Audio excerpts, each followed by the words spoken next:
Hello everyone, I'm Zoe Allred and this is Persuasion, my Victorian Courtship game about deduction, catfishing, and conceding power. It's for 3 to 8 players with about an hour playtime. The players take on the role of suitors with varying degrees of wealth, status, and passion as detailed by the trait cards dealt to them. You'll also have a diary that will describe the trait balance that you're looking for in a partner. For example, the outcast wants to marry someone with roses, but is uninterested in someone with crowns. To find the one, you must use the cards they mail to you to piece together how compatible they are with your needs. Then you'll need to convince them that you meet theirs as well. In addition to the information on the face of a card, there's a lot of information on the back as well. This isn't meant to be a memory game, so whenever you've seen a card for any reason, you'll slide one of your stamps into its sleeve, so you could ask to see it again later. This one's been seen by 3 different players already. When sharing a trait, you'll deliver it with your seal, so that the recipient knows who the card is from, and also so they know who to return it to after they're finished reading it. You might have noticed that these cards have effects on them, but they're only available to the players you court. Each round, after everyone has shared the trait, players will have a chance to leverage the attention they received by taking advantage of one of the trait effects from their suitor. Secrets can be exposed and property bartered and characters reformed. Players who were neglected will take this opportunity to discard one of anyone's traits. This could be an act of sabotage or attempt to shape somebody to fit their needs. When you think you've found the one, instead of sending them one of your traits, send them a ring. If they reciprocate, then the two of you become engaged, and that'll trigger the last round of the game. Players will have one last chance to send proposals before we find out who got their happily ever after. Be careful though, because there are one-sided marriages in this game. Single players will still have a chance to win if the discards have the balance of traits that they're looking for. Let's take a look at a short 4-player game from Bunny's perspective. All the other players have already chosen their face-up card and their discard, and placed the rest of their cards face down in front of themselves. Let's take a look at our starting hand. We were dealt a zealot, which means we're looking for status and are annoyed by roses. It looks like we'd be a good match for somebody also looking for status. Let's set our obnoxious personality face up. If we could get a player to give us a rose, then there would be less in their hand and they may be a better match for us. And for our discard, let's get rid of gossipy. If we end up needing to go for independence, it'll help to have 2 crowns in the discards. Now that everyone is set up, let's send letters.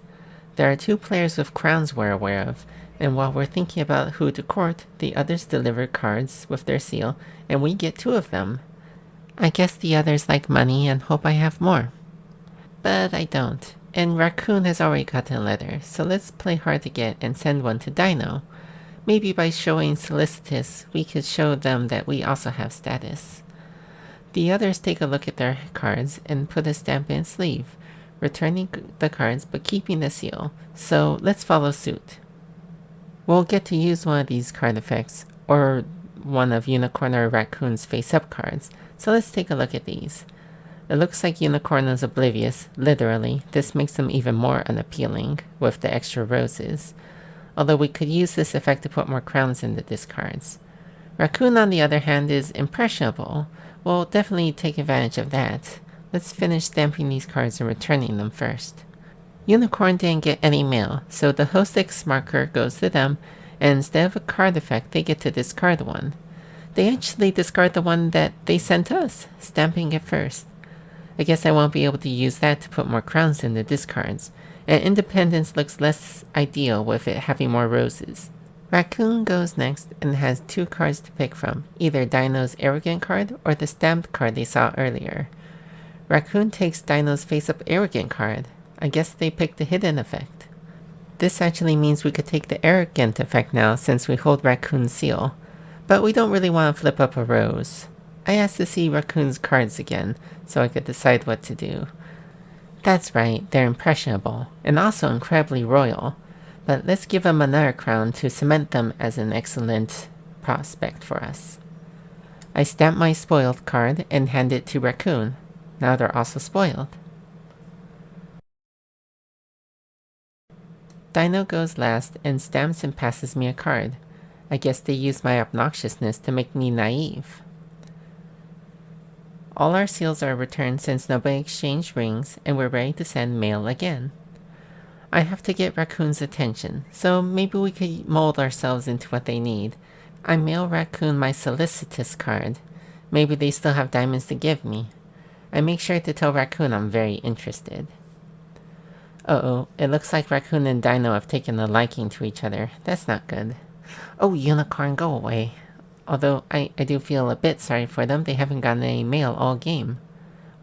Once again, the players all stamp and read their cards and return them to their owners.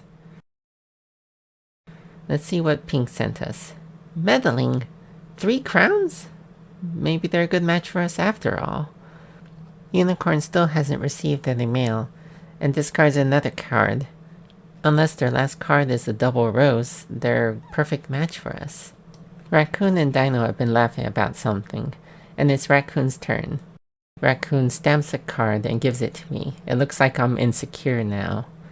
I could use meddling to look at all of Dino or Raccoon's cards, but not Unicorn's, and I don't think I stand a chance if you're Dino or Raccoon at this point. I think now's the time to use Receptive to show Unicorn I have more diamonds. Maybe things can work out between us after all. So I reveal my new insecurities to Unicorn. It's finally Dino's turn, and it looks like they decide to pass their turn instead of taking one of Raccoon's card effects. All of our seals are returned, and Dino and Raccoon immediately propose to each other. It looks like this is the last round of the game. I still have one last chance to court Unicorn before proposals must be sent or discarded. I send Naive to Unicorn, hoping that this is what they're interested in, and Unicorn passes me their last card. It looks like they're also ambitious. This cements them as a winning match for us. Now if only we could convince them to marry us. The host X doesn't change since everyone got mail this round, so Unicorn uses my naivete to flip over the card I discarded at the beginning and hand it to me. I thought that they didn't want crowns. Raccoon uses one of Dino's cards one last time to take Gossipy from me. I use Unicorn's receptive ability again to show my envious trait. Maybe they want roses? And once again Dino passes. Unicorn and my seals are returned, and this is my last chance to propose, and I'm begging Unicorn to take my proposal. But Unicorn is not interested and discards their ring. We reveal our cards, flipping over every single card and revealing our diaries. It looks like I'm the only one who lost. But Unicorn could have won with me. I did have more roses and crowns at the end, but Unicorn tells me that it's too little, too late. I guess by the end, Unicorn was trying to get others to get married by being meddling. Dino and Raccoon are celebrating their victory. I hope you enjoyed this short playthrough of Persuasion.